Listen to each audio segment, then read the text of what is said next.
I'm going to work on a photograph that is well out of the range of the dynamic range of the camera. To do this, I'm going to open it up in Affinity Photo.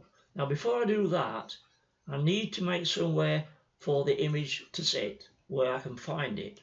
So I go onto my data drive, open up pictures, open up pictures again, open up full size originals. This is where I keep all my my projects.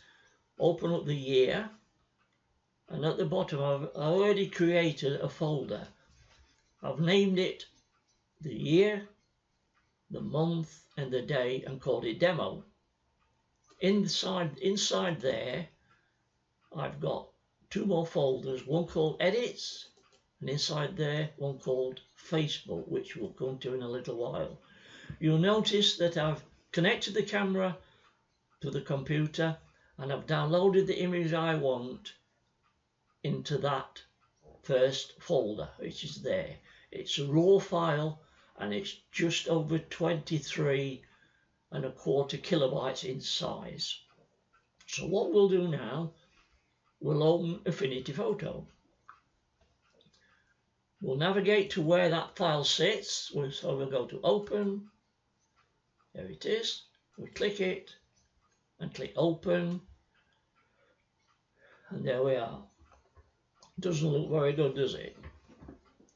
Because it's very high contrast. It was a very bright day, so we get very dark shadows, very bright highlights. To prove it, it's shown that the highlights are well out of range of the dynamic range of the camera, but we can alter it.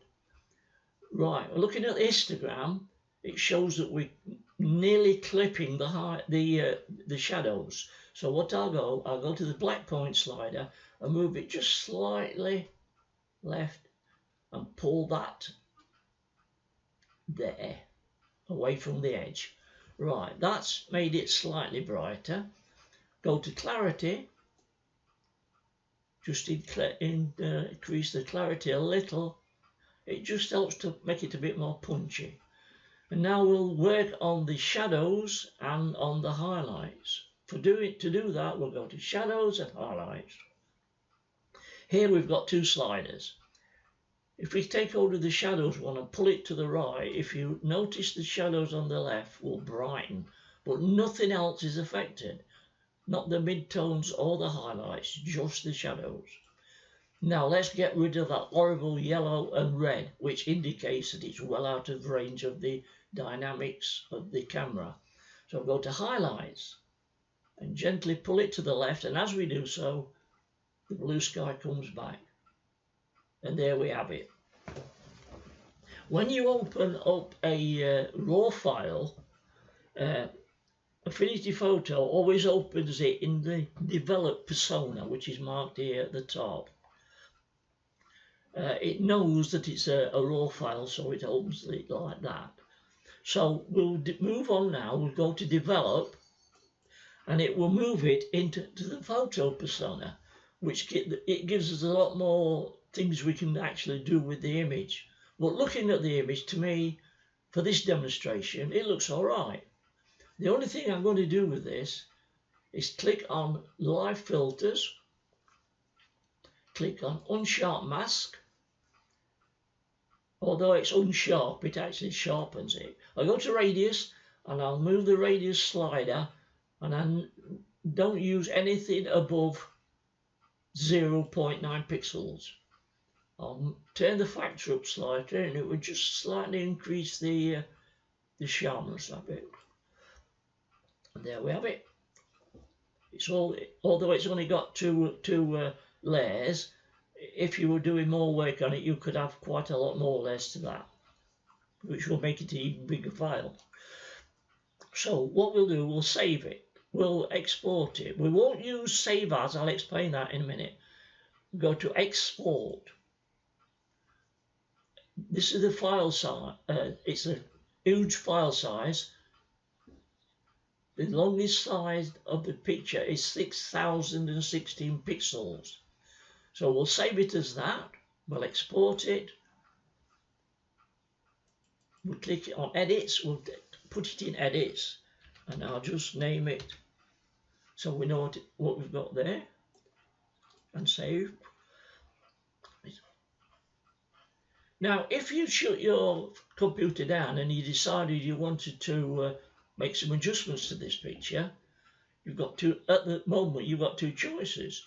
You could open this JPEG image up, but saving it as a JPEG, it's thrown away a lot of the information, so you might have difficulty in re-editing it as you want.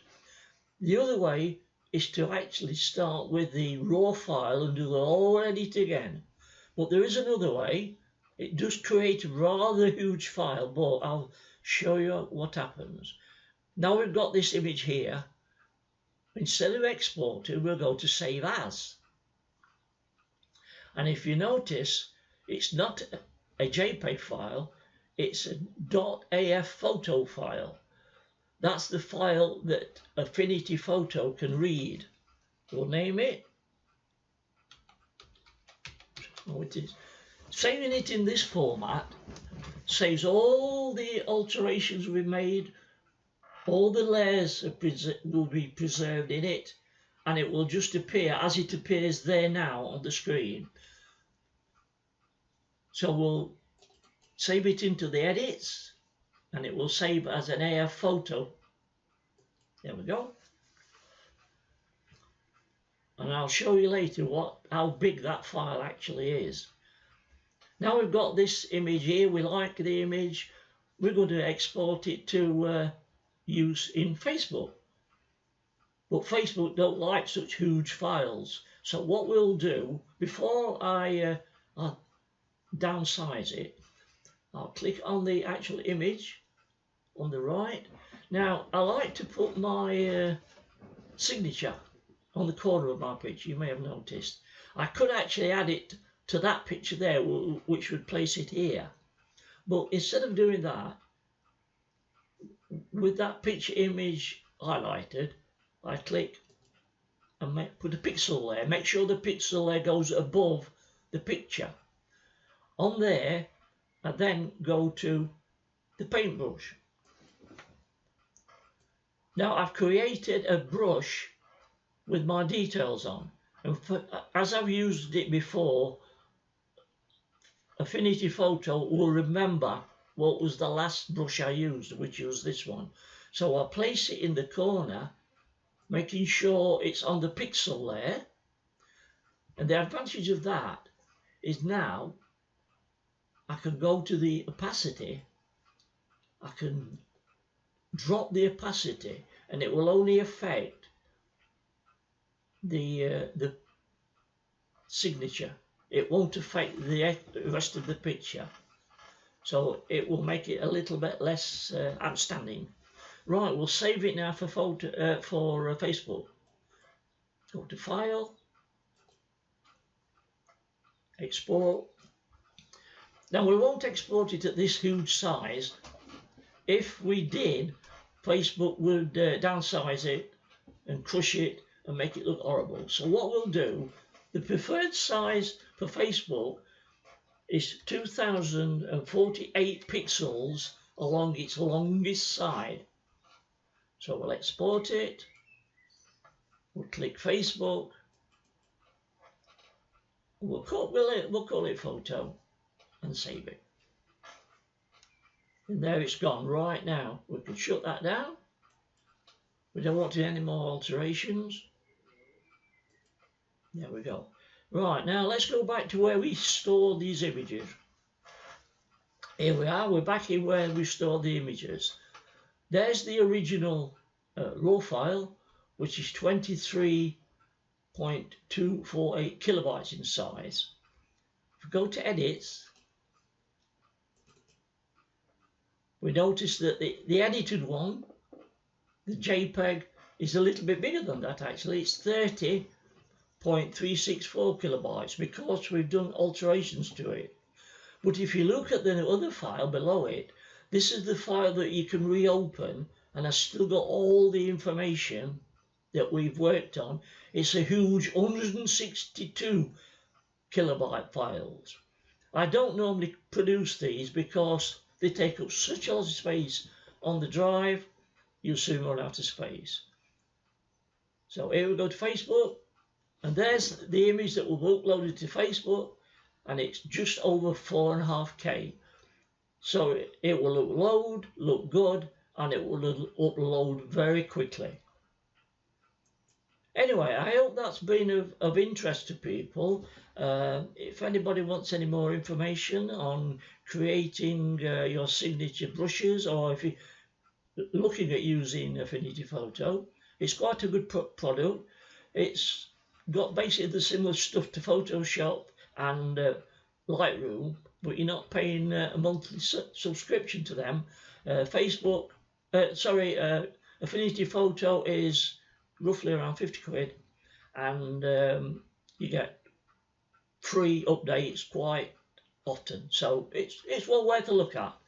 Anyway, thank you for watching, and I hope I can help you in the future. Thank you.